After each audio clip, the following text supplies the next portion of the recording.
이 시간 주님 앞에 나와 예배하시는 사랑하는 모든 성도님들에게 하나님의 은혜와 또 평강이 함께 하시기를 바랍니다. 귀한 부활절 아침입니다. 날씨도 참 좋고 또 화창하고 그렇습니다. 이런 때 우리가 함께 모여 예배하면 얼마나 즐겁고 감사하겠습니까? 이전처럼 즐거운 찬양을 드리고 또 예배 후에 함께 모여서 식사도 나누고 또 오늘 같은 날은 우리가 또 떡도 해가지고 같이 먹으면서 즐거운 교제도 나누고 또 우리 아름다운 찬양대 또 찬양도 준비해서 함께 드리고 하는 일들이 우리 가운데 얼마나 큰 기쁨이 되겠습니까? 그러나 이렇게 또 전 세계적으로 어려운 가운데 있을 때에 우리가 모이지 못하지만 흩어져서 각 가정에서 이렇게 부활절 예배를 드린 이 일이 우리가 나중에 이 시간이 지나고 나면 아마 각자의 마음 가운데 또 하나의 아름다운 추억으로 새겨질 것입니다. 그때 참 그랬지 하는 그런 생각들 있지 않습니까? 우리 어르신들은 6.25를 경험하신 분들 많이 있으실 텐데 아마 지금의 이 시기가 나중에 지나고 나면 우리가 옛날에 그 전쟁을 기억하는 것처럼 이 시기를 그렇게 기억할 것입니다. 이때 우리가 어떤 모습으로 주님을 섬겼는지, 이때 우리가 어떻게 예배드렸는지, 하나님 앞에서 어떠한 모습으로 서 있었는지 하는 것이 우리의 역사 가운데 아주 소중한 추억들로 또 역사로 남게 될 것입니다. 무엇보다도 각 가정에서 마음을 모시고 신령과 진정으로 예배할 때에 하나님께서 예비하신 그 부활의 권능이 우리 모든 성도님들 가정 가운데 또 여러분 심령 가운데 충만하게 임하기를 간절히 축원을 드립니다. 사람은 저마다 소망이 있습니다. 소망이 있기에 우리가 살아가는 것입니다. 아무리 절망적인 현실 앞에서도 소망을 가진 사람들은 힘있게 살아갑니다. 자, 이렇게 보니까 암에 걸리신 분들 주변에 있지 않습니까? 저도 안병동을 참 많이 다녀봤는데 가보면 주로 암에 걸려도 이렇게 회복이 빠르신 분들, 그리고 나중에는 완치 판정까지 받으신 분들을 대부분 보면 마음에 내가 날 수 있다라는 그 소망과 의지를 가진 분들, 그런 분들은 회복도 빠르고 또 실제로 낫더라고요. 그런데 절망해버리면 힘듭니다. 그 철학자 키에르 케고르라는 그 철학자 있지 않습니까? 그가 절망은 죽음에 이르는 병이다 이렇게 말했는데, 실제로 삶이 아무리 어려워도 소망을 갖는 사람은 살지만 별거 아닌 일에도 절망하는 사람들은 인생을 살아가기가 참 힘들고 어렵지 않습니까? 사람을 살게 하는 힘은 소망에서 비롯되는 것입니다. 소망이라는 것은 미래에 나에게 어떤 일들이, 특별히 좋은 일들이 있을 것이다 라는 기대 아닙니까? 지금 좀 어려워도 그때는 나아질 것이다. 지금 좀 부족해도 그때는 채워질 것이다. 지금 우리가 눈물을 흘리지만 그때는 웃게 될 것이다 라는 미래에 대한 그 기대, 그 간절한 소망, 그것이 우리를 살아가게 하는 힘의 원동력이 되는 것입니다. 여러분들은 그동안 어떤 소망을 마음에 품고 사셨습니까? 우리는 미래에 이루어질 소망을 위해서 현재에 누릴 수 있는 것들을 많이 포기하지 않습니까? 학생들은 좋은 대학 가기 위해서 공부하죠. 놀 수도 있고 여행 갈 수도 있고 PC방에 앉아서 시간을 보낼 수도 있지만 그것들을 다 접고 공부에 열중하는 이유가 무엇입니까? 하고 싶은 것들 하지 않고 공부에 열중하는 이유는 미래에 올 자신의 소망이 이루어질 것을 기대하며 현재에 누릴 수 있는 만족들을 접는 것입니다. 부모님들은 좀 더 넓은 평수의 아파트에, 좋은 신축 아파트에 들어가기 위해서 열심히 저축하지 않습니까? 그 돈으로 먹고 쓰면 얼마나 좋겠습니까? 맛있는 음식도 먹고 좋은 옷도 사서 입고 여행도 다니고 여가도 즐기고 하면 좋겠으나 그렇게 하지 않고 먹지 못하고 쓰지 못하고 입지 못하지만 잘 저축하여서 나중에 내가 기대하는 그 소망을 이루기 위하여 오늘의 만족을 연기하는 것입니다. 또 뿐만 아니라 우리 자녀들에게 무언가 좀 남겨주기 위해서, 그렇지 않습니까? 자녀들이 커서 시집 장가갈 때 그래도 조금이라도 미천이라도 좀 주면 어떨까라는 그 부모의 그 사랑의 마음을 품고, 부모들은 희생하여 헌신하여 오늘을 누리지 못하고 미래를 소망하며 살아가고 있는 것입니다. 그리고 우리가 가진 그런 소망들이 한 가지씩 이루어질 때마다 마음 가운데 큰 기쁨이 있죠. 보람이 있습니다. 열심히 저축하여 신축 아파트에 들어갔을 때 얼마나 기쁘겠습니까? 또 우리 자녀들이 시간을 쪼개가며 공부해서 마침내 목표한 대학에 들어가게 되었을 때에 얼마나 기쁠까요?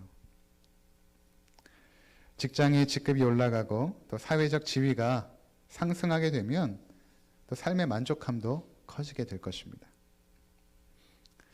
그런데 문제가 있습니다. 이러한 소망들이 죽음이라는 그 현실 앞에서 무너진다라는 것입니다. 죽음 앞에서 우리가 마음에 품은 모든 소망들은 다 무너집니다. 산산이 해체돼 버립니다. 이제 며칠 후면 세월호 참사가 있은 지 6주년이 되지 않습니까? 그때 일을 떠올려 보면 참 암담하죠. 배 안에 타고 있었던 꽃다운 나이의 학생들은 미래의 소망으로 가득 차 있었던 우리의 자녀들 아닙니까?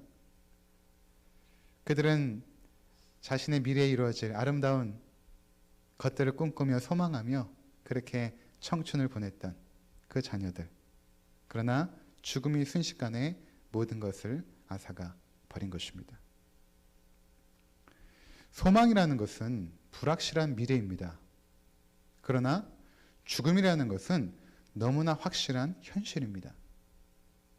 그럼에도 불구하고 우리는 죽음을 쉽게 인정하려 하지 않습니다. 그냥 죽는다라는 것을 남의 일처럼 여기며 삽니다. 이 설교를 듣고 있는 여러분들은 어떠십니까? 내가 정말 죽는다라는 것을 인정하고 계십니까? 아니면 아직도 먼 미래에 이르겠지. 그래서 지금은 100세까지 사는데 나도 100세까지 살지 않을까? 그렇게 그냥 막연히 기대하고 계십니까? 죽음이라는 현실이 너무나 심각하기 때문에 그것을 현실로 인정하지 않을지도 모릅니다. 감당할 수 없는 무게로 우리 가운데 다가오기 때문에 우리가 억지로 그 생각을 밀쳐내는 것입니다. 그러나 우리는 다 죽게 됩니다. 나이가 많다고 일찍 죽는 것도 아니고 젊다고 오래 사는 것도 아니죠. 태어날 때는 순서를 가지고 태어나지만 죽는 것은 순서가 없는 것입니다. 나는 오늘 죽을 수도 있고 내일 죽을 수도 있습니다. 10년 후에 죽을 수도 있고 30년 후에 죽을 수도 있습니다. 중요한 것은 반드시 죽는다라는 것입니다. 이것을 우리가 인정해야만 현재의 우리의 삶을 소중하게 여기고 또 의미 있게 살아가게 됩니다. 전에 외국에 살 때 아내랑 자주 했던 게 뭐냐면 주말이 되면 이 게라지 세일을 이제 하게 되거든요. 근데 게라지 세일이 뭐냐면 평소에 이제 안 쓰던 물건들을 사람들이 정리할 때 그 차고죠. 차고에다 쌓아놓고 이제 파는 것입니다. 아주 싼 가격에 이제 파는 것인데 간혹 그런 데서 좋은 골동품도 아주 싼 가격에 살 수 있는 그런 기회가 주어지기도 했기 때문에 아내랑 자주 다녔습니다. 근데 어떤 한 지인한테 이런 얘기를 들었어요. 자기가 어떤 게라지 세일을 갔답니다. 한국에서 오신 분인데 이제 돌아가신 것입니다. 그래서 그 돌아가신 분의 모든 물건들을 정리할 겸 이제 게라지 세일을 하게 된 것이죠. 근데 쭉 물건들을 보는데 아주 고급스럽게 생긴 상자 가게 하나 있더랍니다. 그래서 이것을 이제 열어보니까 그 안에 뭐가 있냐 하면 이 돌아가신 분이 받았던 그 훈장들, 훈장이 한 개가 아니라 여러 가지의 그 훈장들이 있고 또 여러 개의 감사패들 그리고 상장들 뭐 이런 그분의 역사 가운데 자랑할 만한 훈장이며 감사패며 뭐 이런 상장들이며 그것들이 쌓여져 있는 그런 상자였던 것입니다. 그래서 이분이 물어봤대요. 이거 저에게 얼마면 파시겠습니까? 이렇게 물어봤더니 여러분 얼마에 팔았을까요? 그분의 인생의 그 자랑과 그 추억과 그 사람들로부터 받았던 그 존경이 담겨 있는 그 하나의 그 상자가 그것이 과연 얼마에 팔렸을까요? 10불입니다. 10불. 10불이면 뭐 10만 원 아닙니까? 우리 인생의 업적들, 자랑거리들, 한때는 많은 사람에게 존경을 받았고 그 흔적들이 담겨진 상자의 가치가 불과 10불에 불과한 것입니다. 저희 아버지께서 돌아가시고 나서 저희 가족들은 우리 집안에 아버지의 모든 사진들이 사라진 것을 발견하게 되었습니다. 그러니까 액자에 남겨져 있는 뭐 두세 개의 사진 외에는 아버지의 사진이 다 사라져 버린 것입니다. 그러니까 아버지께서 태웠거나 아니면 버린 것이죠. 그러니까 자신의 죽음을 준비하면서 사진을 다 정리한 것입니다. 우리가 사진 찍는 거 좋아하잖아요. 그래서 이렇게 핸드폰도 좋고. 근데 어느 순간부터는 사진을 정리해야 되는 것입니다. 죽음을 앞두고 인생의 역사 같았던 그 추억의 사진들이 자녀들에게 짐이 될 것이다. 그렇게 판단한 것이겠죠. 죽음 앞에서는 인생의 추억도 또 한때의 명예와 평판도 모두 헛것임을 깨닫게 되는 것입니다. 그래서 전도서에서는 이렇게 말합니다. 헛되고 헛되고 헛되고 헛되니 해 아래서 수고하는 모든 것들이 헛되도다.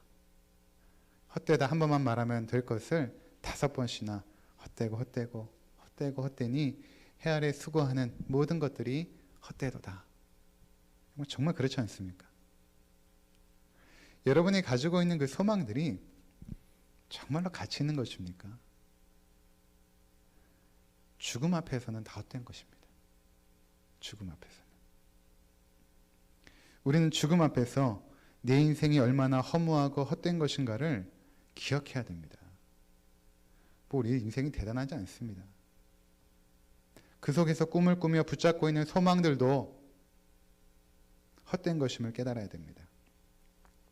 이렇게 생각하면 염세주의자가 되죠. 참 인생 무상하다. 다 헛되고 내가 가지고 있는 소망들이 다 헛되다니 무슨 의미로 삶을 살까? 그런데 이렇게 소망 없는 땅에 예수님께서 오시지 않았습니까? 그리고 죽으시고 부활하사 이 땅 가운데 참 소망을 우리 가운데 밝혀주신 것입니다. 오늘 그 얘기를 우리가 함께 나누고 있는 것입니다. 허무한 인생을 참 소망의 빛으로 밝힌 사건. 그 사건이 무엇입니까?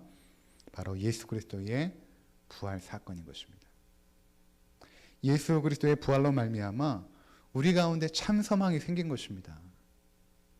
오늘 읽은 본문 3절을 보시면 우리 주 예수 그리스도의 아버지 하나님을 찬송하리로다. 그의 많으신 긍휼대로 예수 그리스도를 죽은 자 가운데서 부활하게 하심으로 말미암아 우리를 거듭나게 하사 산 소망이 있게 하시며 예수님께서 부활하심으로 말미암아 우리 가운데 산 소망이 생겼다는 것입니다. 산 소망이라는 것은 우리가 그동안 이 세상 가운데서 가졌던 모든 소망들이 헛된 소망, 죽은 소망이라는 것입니다. 그러나 예수님의 부활로 말미암아 우리가 얻은 소망은 살아있는 소망, 참된 소망이라는 것입니다. 그 소망은 어떠합니까? 4절에 보니까 썩지 않고 더럽지 않고 쇠하지 않는 것이라고 말합니다. 그동안 우리가 붙잡았던 소망들은 어떻습니까? 다 썩죠. 다 썩어집니다. 이 앞에 이제 한경원 전사님 앉아 계시거든요. 아직 20대죠? 아, 30입니까? 제가 볼 때 아주 20대처럼 보여요. 저 젊음도 썩어지게 될 것입니다. 안타깝지만. 우리가 인생에 품었던 꿈과 야망들은 어떻습니까? 내가 품었던 그 꿈과 야망들. 잘 보면 더럽고 추한 야망들이 많죠. 얼마나 우리는 이기적인 소망을 품고 살았습니까? 내가 품은 소망들을 잘 보면 누군가를 희생시키면서 얻을 수 있는 소망들입니다. 그러니까 그것이 깨끗합니까? 아닙니다. 더러운 것입니다. 내 인생에서 이룬 업적들은 어떻습니까? 그 업적들도 다 시간이 지나면 쇠하여 사라지는 것들입니다. 그런데 예수님의 부활로 말미암아 주어진 소망은 살아있는 소망입니다. 썩지 않고 더럽지 않고 쇠하지 않습니다. 예수님의 부활은 우리에게 소망을 주신 사건이었습니다. 그렇다면 예수님의 부활이 우리에게 소망을 주었다는 것, 산 소망을 주었다는 것은 과연 어떤 의미일까? 두 가지로 정리해 보았습니다. 첫 번째로는 예수님은 부활하심으로 우리도 죽음에서 부활할 수 있는 길을 열어놓으신 것입니다. 예수님의 부활이 결국에는 우리의 부활의 길을 예비하는 그런 놀라운 사건이었던 것입니다. 예수님께서 부활하시지 않았다면 우리는 죽고 그냥 끝나는 것이죠. 멸망입니다. 영원한 지옥 형벌이지만 부활하심으로 우리도 죽고 부활하게 된다는 것입니다. 고린도전서 15장 20절에 보면 이렇게 말씀하십니다. 이제 그리스도께서 죽은 자 가운데서 다시 살아나사 잠자는 자들의 첫 열매가 되셨도다. 예수님께서 죽음에서 부활하셔서 잠자는 자들의 첫 열매가 되셨다. 잠자는 자들이 누구입니까? 성경에서는 성도들이 죽었을 때 잠을 잔다 이렇게 표현하지 않습니까? 그러니까 성도는 죽고 나서 영원히 그 죽음의 상태로 있는 것이 아니라 이제 깨어나죠. 그러니까 잠잔다라는 것은 깨어난다라는 것을 전제로 하지 않습니까? 그러니까 성도들은 죽었을 때 잠자는 것입니다. 그러니까 잠자는 자들의 첫 열매가 되셨도다라는 것은 무엇인가 하면 성도들이 결국 죽게 될 터인데 예수님께서 부활하심으로 말미암아 성도들이 부활할 것을 미리 보증하여 보여주셨다라는 의미가 있습니다. 그러니까 우리가 이렇게 그 나무를 보면 나무에 열매가 이렇게 맺히지 않습니까? 그럼 첫 번째 열매가 맺히게 되면 그것은 무슨 의미인가 하면 계속해서 이어지는 열매가 맺히게 된다는 것을 보증하는 것이 첫 열매입니다. 마찬가지로 예수님께서 부활의 첫 열매가 되셨다는 것은 이제 앞으로 계속해서 성도들이 예수님처럼 부활하게 될 것임을 말씀하고 있는 것입니다. 우리에게 죽음이 현실인 것처럼 부활도 현실입니다. 우리 인생은 죽고 끝나는 것이 결코 아닙니다. 간혹 삶의 소망을 잃어버린 사람들이 자살이라는 극단적 선택을 합니다. 그들은 어떻게 생각하는 것인가 하면 죽음은 끝나는구나. 내가 지금 너무나 우울하고 힘들고 고통스러운데 죽으면 끝나게 되겠지라고 생각을 하는 것입니다. 근데 그렇지가 않습니다. 인생은 죽고 끝나지 않습니다. 반드시 부활합니다. 믿는 자는 영생의 부활로, 믿지 않는 자는 심판의 부활로 나오게 되는 것입니다. 죽음의 요단강을 건너게 되면 성도들은 하나님 나라에서 부활의 영광을 누리게 되는 것입니다. 우리가 주일마다 사도행전을 공부하고 있지 않습니까? 그 사도들이 전했던 메시지의 핵심이 무엇입니까? 그것은 예수께서 죽으시고 부활하셨다라는 것입니다. 그래서 우리는 그들을 부활의 증인이라고 말합니다. 그들은 실제로 부활하신 예수님을 만났고 그 주님을 증거했던 것입니다. 이 부활의 그 증거를 어떤 사람들은 신화적인 이야기다 이렇게 치부하는 사람들이 있습니다. 또 교회에 나오는 사람들 중에서도 부활이라는 것은 신앙의 문제지. 그러니까 어떤 신념, 믿지 못하는 일임에도 불구하고 그냥 내 신념으로 받아들이고 신앙으로 그냥 수용하는 것이지 실제로 역사 가운데 부활은 없었다라고 생각하는 사람도 실제로 많이 있습니다. 진보적인 신학자들은 그렇게 주장하죠. 예수께서 부활하지 않았지만 초대교회의 제자들이 함께 모여서 부활했다라고 믿고 그 믿음을 가지고 교회를 세웠다 이렇게 주장을 합니다. 그렇지 않습니다. 예수님의 부활은 역사적인 사실이었습니다. 그것은 우리가 오늘날 법정에서 공방을 해도 우리가 충분히 증명할 수 있는 내용입니다. 여러분, 법정에서 어떠한 일이 사실임을 증명하기 위해서는 보통 세 가지의 증거를 채택하지 않습니까? 첫 번째로는 물적 증거죠. 예수님의 부활의 물적 증거가 무엇입니까? 빈무덤입니다. 그 시신이 없는 것입니다.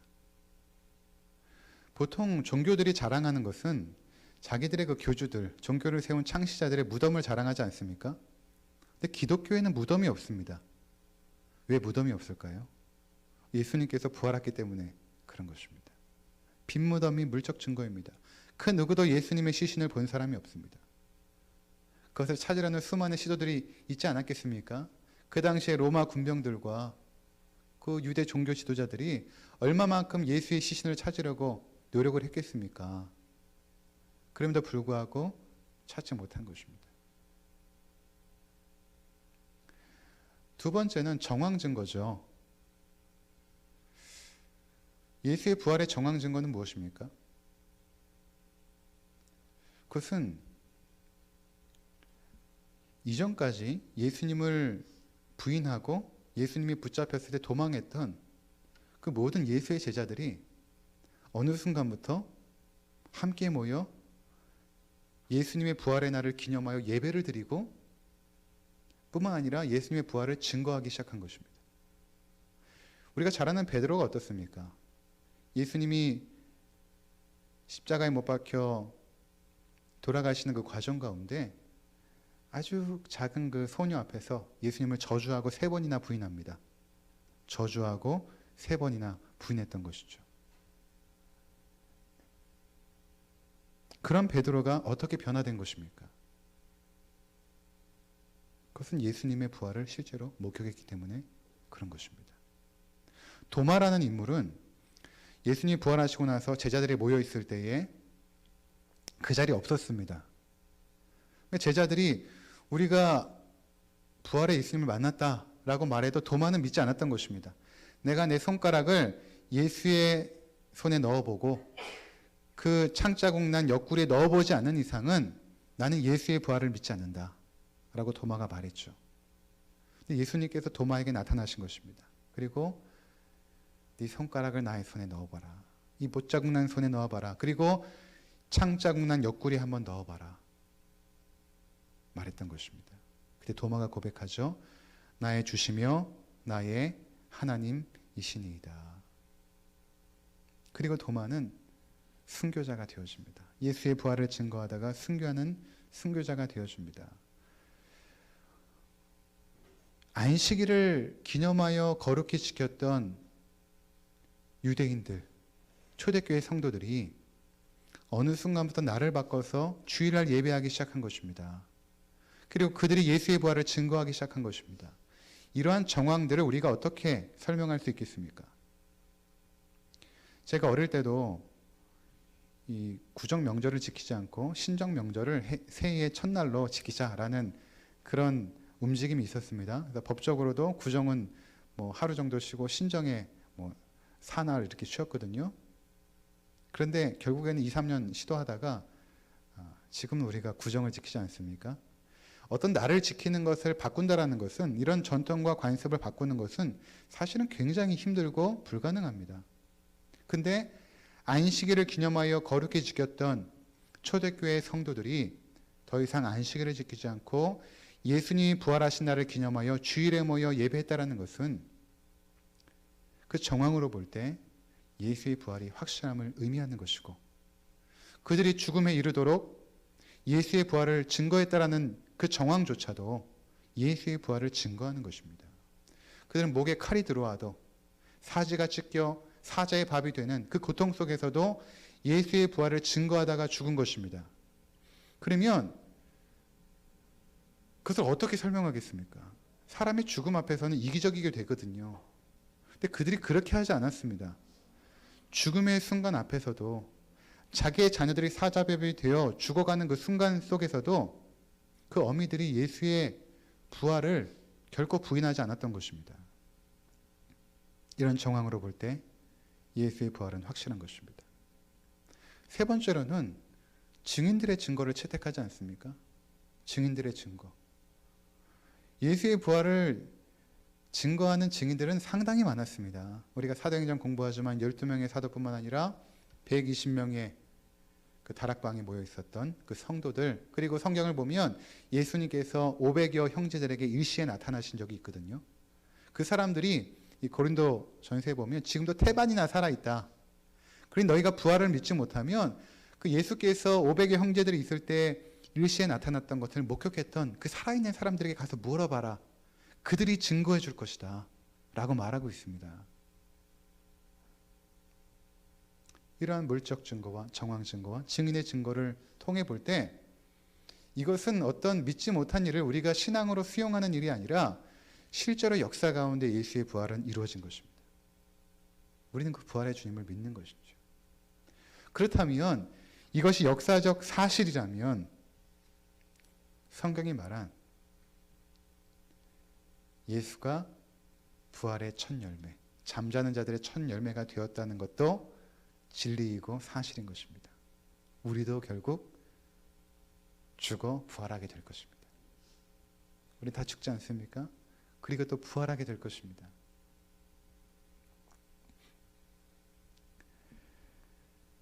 자, 두 번째는 예수님의 부활이 우리에게 산 소망이 되는 이유가 무엇인가 하면 우리가 이렇게 부활하여서 예수님을 만나게 됩니다.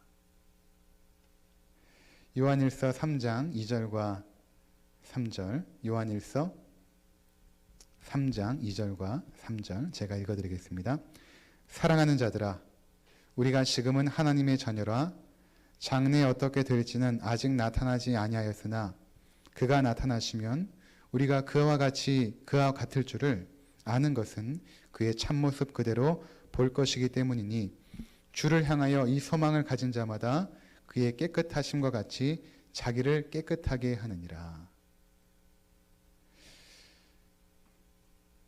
자, 우리가 나중에 장래에 어떻게 되냐면 예수님처럼 같이 된다. 그래서 그의 모습을 보게 될 것이다 라고 말씀하고 있는 것입니다. 우리가 그와 같을 줄을 아는 것은 예수님처럼 같이 될 것이다. 부활의 육신을 입게 될 것이다. 그래서 그의 참모습을 그대로 볼 것이기 때문이니 주를 향하여 이 소망을 가진 자마다 그의 깨끗하심과 같이 자기를 깨끗하게 하느니라. 이렇게 말하고 있습니다. 이 소망, 부활의 주님을 만나게 될 것이라는 이 소망, 이것이 우리에게 산 소망이며 참 소망이 되는 것입니다. 그럼 여러분, 주님을 정말 만나고 싶습니까? 그럼 어떠십니까? 우리가 부활한다는 것은 너무나 진리이고 사실임을 깨닫게 되었는데 정말 내가 주님을 만나고 싶은가 하는 것입니다. 내가 정말 주님을 만나고 싶어 하는가? 여러분, 사랑하는 사람과 떨어져 있으면 어떻습니까? 보고 싶고 만나고 싶고 그렇지 않습니까? 여러분이 정말 주님을 지금 만나고 싶어 한다면 주님을 사랑하는 것입니다. 그런데 그런 마음이 별로 없으면 하나님을 향한, 주님을 향한 그 사랑이 많이 식은 것입니다. 주님이 우리에게 어떤 분이십니까? 우리의 모든 죄와 허물을 짊어지고 십자가에 죽으신 분입니다. 죄가 없으신 그분께서 무엇 때문에 십자가에 죽으신 것입니까? 그것은 우리의 죄와 허물을 감당하기 위함이었습니다. 죄의 비참한 가운데 허덕이며 살다가 결국 죽어서 영원한 심판을 받게 되는 우리를 구원하기 위하여, 우리를 살리시기 위하여 십자가를 지신 것입니다. 무엇 때문에 하나님의 아들이신 성자 예수님께서 나를 위하여 죽은 것입니까? 그것은 나를 사랑하시기 때문입니다. 잘 생각해 보면 내가 과연 사랑받을 만한가? 내가 과연 사랑받을 만한가? 하나님 앞에서 우리 자신의 모습을 돌이켜보면 죄도 많고 허물도 많고 때로는 나조차도 용납하지 못하는 어리숙한 모습이 많아서 실망할 때도 많은데 이런 나를 사랑하시는가? 하나님께서 끔찍히 사랑하시죠. 그런 나를 하나님은 끔찍히 사랑하십니다. 존귀하게 여기십니다. 그래서 우리를 구원하기 위하여 아들 예수 그리스도를 이 땅 가운데 보내주신 것입니다. 그리고 아들 되신 예수 그리스도는 우리를 사랑하셔서 우리 죄를 짊어지기 위하여 십자가에 못 박혀 죽으신 것입니다. 우리가 그 하나님의 사랑, 예수 그리스도의 그 사랑, 그것을 감히 측량할 수가 없습니다. 그러니까 이 땅에서 우리가 신앙생활하며 살아가는 그 모든 삶의 여정은 결국에는 이 사랑을 깨닫는 과정이라고 보시면 됩니다. 아, 나를 이만큼 사랑하시는구나. 나의 죄의 무게와 그 죄의 어리석음을 깨닫고 그 가운데 넘치는 그리스도의 은혜와 사랑을 깨닫는 것이 신앙생활이죠. 여러분 그동안 살아오면서 목숨을 내어 걸 만큼 사랑해 본 사람이 있습니까? 저 사람을 위하여 나의 목숨을 주어도 좋겠다. 그런 사람이 있었습니까? 아마 우리 자녀들이 좀 그런 대상들 아닙니까? 우리 자녀들 키우면서 내 자녀들을 위해서 눈에 넣어도 아프지 않을 만큼 사랑스러운 저 자녀들을 위해서 내 목숨을 주어도 아깝지 않다. 이런 생각들을 우리가 해보게 됩니다. 그만큼 아끼고 사랑하는 것이죠. 우리 자녀들을.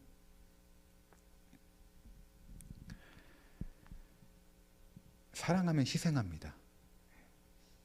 사랑하면 희생하게 되어 있습니다. 그래서 희생이 없는 사랑은 사랑이 아닙니다. 이성교제하는 남녀가 말로만 사랑하면 그것이 사랑입니까? 희생하지 않는 사랑은 사랑이 아닙니다.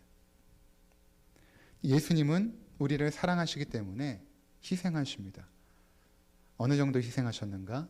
자기의 생명을 내어주시기까지 희생하시고 우리를 사랑하신 것입니다. 그 사랑의 증거가 무엇인가?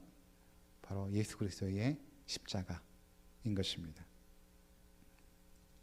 어떻게 나조차도 실망하는 나를 위하여 죽으셨을까? 그만큼 나를 사랑하시는가? 그 하나님의 사랑은 우리가 찬송하는 것처럼 하늘을 두루마리 삼고 바다를 먹물 삼아도 우리가 다 기록할 수 없을 것입니다. 우리를 얼마만큼 사랑하는지 아마 천국에 가도 다 이해하지 못할 것입니다. 나를 얼마만큼 사랑하시는지.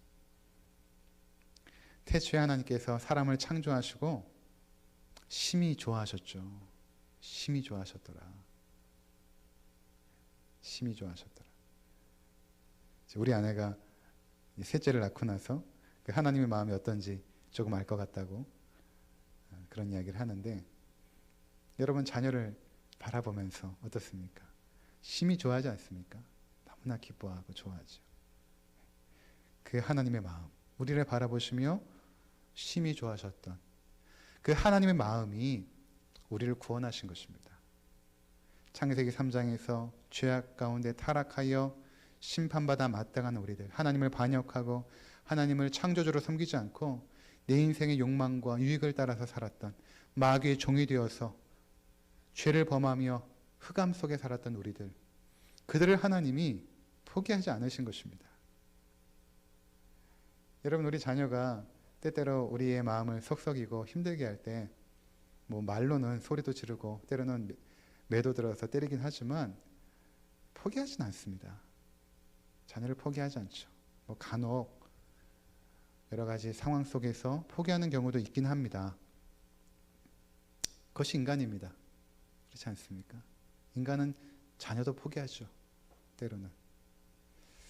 근데 하나님은 결코 포기하지 않습니다. 심히 좋아하셨던 그 마음을 가지고 우리를 마침내 구원해내신 것입니다. 그 방법이 무엇입니까? 예수 그리스도의 희생, 십자가의 희생인 것입니다. 그 희생으로 말미암아 우리를 구원해 내신 것입니다. 여러분, 우리 인생의 뒤안길을 돌아보시기 바랍니다. 주님께서 여러분을 얼마만큼 사랑하셨습니까? 우리는 주님의 품을 떠나기도 했고 때로는 많은 실망을 안겨주기도 했습니다. 그러나 주님은 어제나 오늘이나 내일이나 영원토록 그 사랑이 변함이 없으셨습니다. 허물 많은 베드로를 찾아오시고 용서하시고 그를 다시금 끌어안으셨던 그 주님, 의심 많은 도마에게 찾아가시고 그 긍휼하심과 자상하심으로 두 손을 내밀고 이 손자국에 내 손가락을 넣어봐라, 이 못자국 난 손에 네 손가락을 넣어보라 말씀하셨던 그 긍휼의 주님, 그 사랑의 주님이 우리 삶 가운데 찾아오신 것입니다. 나는 하나님 앞에서 신실하지 못했지만 우리 주님은 언제나 신실하셨습니다. 왜 주님은 우리에게 이렇게 신실하실까? 그것은 우리를 존귀히 여기시고 우리를 사랑하기 때문입니다. 자신의 십자가의 희생으로 살려내신 그 자녀를 과연 하나님께서 포기하시겠습니까? 결코 포기하지 않습니까? 로마서 8장에 말씀하는 것처럼 사망이나 생명이나 권세자들이나 천사들이나 이 세상의 어떠한 피조물이라도 우리를 그리스도의 그 사랑에서 끊을 수가 없는 것입니다. 그 어떤 것도 끊을 수 없죠. 십자가의 희생을 통하여, 아들의 희생을 통하여 구원해내신 그 자녀들을 과연 포기하겠습니까? 결코 포기하지 않습니다. 하나님은 우리를 너무나 존귀하게 여기시는 것입니다. 그러니까 여러분 자신을 정말 존귀하게 여기시기 바랍니다. 여러분의 자신의 삶을, 나의 삶의 인생들을 여러분 가치 있게 존귀하게 여기시기 바랍니다. 뿐만 아니라 내 옆에 있는 사람들, 그분들도 그리스도의 희생을 통하여 구원하신 너무나 존귀한 가족들 아닙니까? 우리 주변의 성도들도 마찬가지고 그리스도의 보배로운 피를 값주고 사신 존귀한 하나님의 자녀들.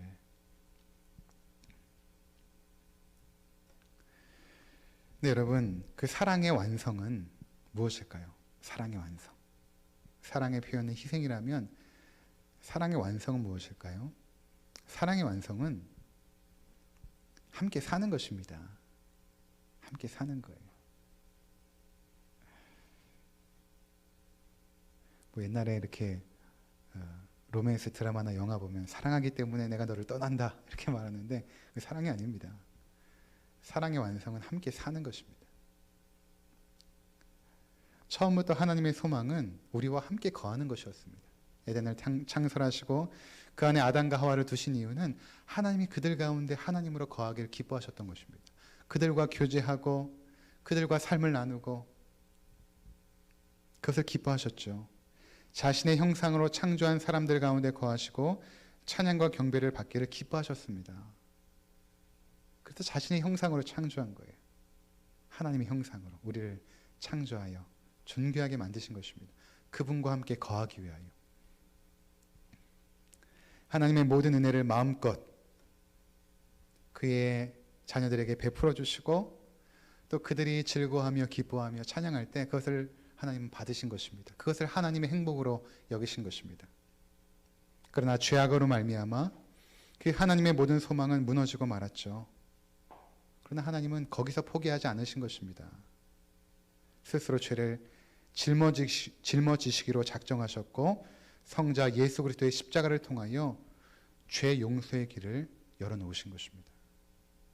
그리고 성령님을 보내주셔서 우리로 하여금 십자가를 믿게 하시고 회개하게 하시고 하나님의 자녀 삼아주신 것 아니겠습니까? 우리를 하나님의 자녀로 다시금 그 위치를 회복시켜 주신 것입니다. 그래서 하나님의 소망은 언제나 무엇인가 하면 임마누엘입니다. 우리와 함께 거하는 것입니다. 이것이 하나님의 소망이에요. 그래서 창세기 1장에 1장부터 3장까지 창조 기사, 그 속에서 하나님께서 그들과 함께 거하시는 장면으로 시작되어지는데, 맨 마지막 요한계시록의 마지막 장이 어떻게 끝나니까 예수께서 이 땅에 내려오시고, 성경은 이렇게 표현하죠. 하나님의 장막이 사람들과 함께 있음에. 하나님의 장막이라는 것은 그 성전을 의미하는데, 그 성전이라는 것은 무엇입니까? 결국 성전 대신 예수 그리스도를 의미합니다. 이 땅에 오시게 될 것이다. 임마누엘로 이 땅에 오시게 될 것이다. 예수께서 이 땅에 태어나실 때도 그 예언이 무엇입니까? 하나님이 너희와 함께 있을 것이다. 그 이름을 예수라 하라. 임마누엘이라 하라. 하나님이 너희와 함께 있을 것이다. 그러니까 하나님의 간절한 소망은 무엇인가 하면 우리와 함께 거하는 것입니다. 그래서 마침내 요한계시록에 보면 예수께서 우리 가운데 거하셔서 임재하셔서 우리 눈의 모든 눈물을 닦아주시고, 그때는 애통하는 것이나 곡하는 것이나 아픈 것이 다시 있지 아니하는 영원한 하나님 나라의 소망으로 우리를 충만하게 채워주시는 것입니다. 그때 우리 주님께서는 만유 안에 만유가 되사 우리 가운데 충만하게 임할 것입니다. 창조 때의 영광이 회복되어져서 우리가 하나님의 존전 앞에서 영원히 찬양과 경배를 드릴 날이 이제 곧 오게 될 것입니다. 이것을 위해서 주님께서 부활하신 것입니다. 그리고 주님은 부활하셨을 뿐만 아니라 우리를 또한 부활케 하십니다. 우리를 또한 부활케 하십니다. 어떻게 부활케 하십니까? 죽은 나사로를 살리실 때 예수의 그 말씀이 그에게 들어가서 그 죽어있는 영혼이 살아난 것처럼, 에스겔서에 보면 마른 뼈 가운데 하나님의 말씀이 임하자 그들의 마른 뼈가 일어서고 살이 붙고 피가 돌고 근육이 솟아 하나님의 큰 군대가 된 것처럼, 이 땅에 죽어있는 우리들 가운데 성령으로 말미암아 하늘의 말씀이 임하게 되면, 주의 말씀이 임하게 되면 우리의 죽은 영혼이 살아납니다. 요한계시록은 이것을 첫째 부활이라. 그러니까 여러분, 우리 모두는 이미 첫째 부활을 경험한 자들입니다. 첫째 부활을 경험한 자들입니다. 둘째 부활이 남아 있습니다. 그 둘째 부활은 우리의 육신 또한 부활하게 될 것입니다. 이 썩어진 우리의 육신, 이 세상에 가졌던 그 소망은 더럽고 쇠하는 소망이었지만, 이제 더 이상 더럽지도 않고 쇠하지도 않고 완전히 깨끗한 그 부활의 육신을 입어 영원히 하나님과 함께 동행하는 임마누엘의 그 축복의 삶을 우리는 이제 곧 살게 될 것입니다. 그 소망이 바로 성경은 산소망이다. 예수께서 부활하심으로 너희 가운데 허락하신 산소망이라고 말씀하고 있는 것입니다. 여러분, 이 소망을 가지고 계십니까? 나를 위하여 죽으신 그 주님, 나를 위하여 희생하신 그 주님을 여러분 정말 만나고 싶지 않습니까? 나를 그토록 사랑하셨는데, 이 세상에 누군가 나를 정말 극진히 사랑하는 사람이 있다고 한다면 아마 만나러 가고 싶지 않겠습니까? 정말 누구일까 저 사람? 나를 이토록 사랑하시는데, 나를 위하여 생명까지 바친 분인데 과연 누구일까? 어떤 분일까? 어떤 분이길래 나를 그토록 사랑하시는가? 그리고 이 땅 가운데 살아가면서 그 주님은 늘 성령으로 우리 가운데 거하시고 우리를 인도하시고 우리를 보호하시고, 그 주님을 만나 뵙기 원하는 그 소망, 그것이 우리를 이 땅 가운데 절망에서 구원하는 능력이 되는 것입니다. 여러분들이 어떠한 상황 속에 처할지라도 이 소망을 붙잡으시면 결코 흔들리지 않습니다. 왜냐하면 세상의 모든 소망은 다 더럽고 썩고 추하고 쇠해버리지만 이 소망은 결코 흔들리지 않거든요. 너무나 분명한 진리이고 너무나 분명한 역사적 사실이기 때문에 이 소망은 결코 흔들릴 수 없습니다. 죽음의 순간 앞에서라도 흔들리지 않는 것이 이 소망인 것입니다.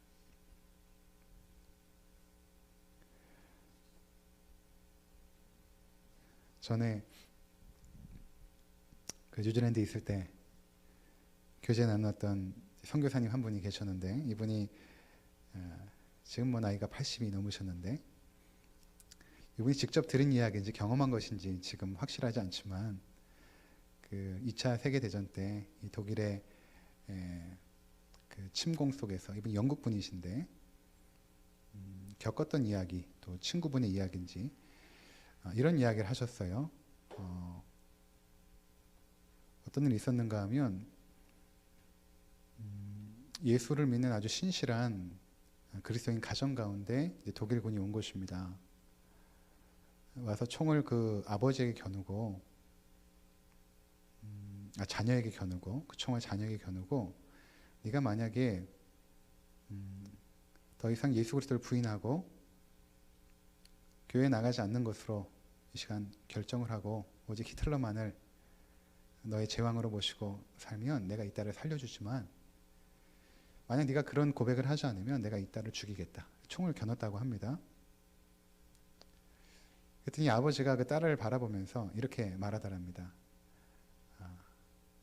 딸, 아버지는 내 평생 동안 나를 사랑하셨던 그 신실한 예수 그리스도를 결코 부인할 수 없다. 이제 네가 곧 죽게 될 것이지만 곧 천국에서 만나자. 곧 천국에서 만나자. 여러분, 천국의 소망을 가진 사람은 가장 절망적인 순간, 자기의 자녀가 죽음 가운데 처한 순간에도 흔들리지 않습니다. 결코 흔들리지 않습니다. 여러분들이 그동안 계속해서 삶이 흔들리고 요동쳤다면 헛된 소망 붙잡고 사신 것입니다. 이제 그 소망 내려놓으시고 믿음의 눈을 들어서 보좌에 앉으신 우리 하나님과 어린 양 예수 그리스도를 바라보시기 바랍니다. 그 한결같은 신실함으로 우리를 사랑하셨던 그 주님, 그 품에 안기는 것이 우리의 산 소망인 것입니다. 이 소망 가지고 어려운 세상, 힘든 세상 힘있게 살아가시는 모든 성도님들 되시기를 주의 이름으로 축원을 드립니다. 기도하겠습니다.